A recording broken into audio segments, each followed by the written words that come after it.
I wrap up, I do Yes. definitely want to talk about treatment. Yes, Treatment, so next once week. the diagnosis happens, what's the treatment like? That's the treatment. I mean, I don't want to oversimplify it. We know so much now. I didn't know about neuroplasticity in the 70s and the 80s. That's the brain's ability to change.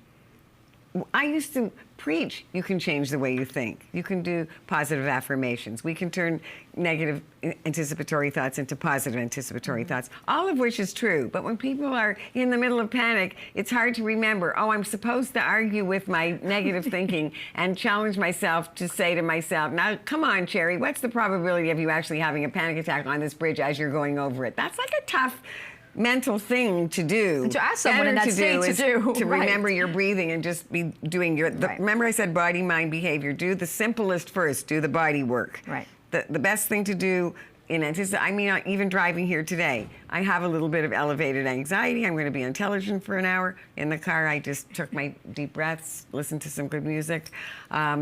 So treatment, we didn't know about the brain. My point about neuroplasticity is the more we work on changing our thoughts, the more the brain will develop a new habit.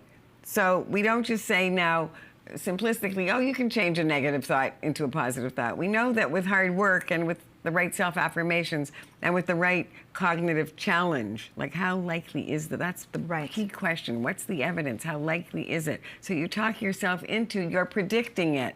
We call what all phobics do in their thinking catastrophizing. They predict the worst. So someone said something about demystifying. I work on decatastrophizing. If my patients can do something, even with a little bit of anxiety, but not the full-blown panic attack, and come out of it and say these 3 words, no big deal.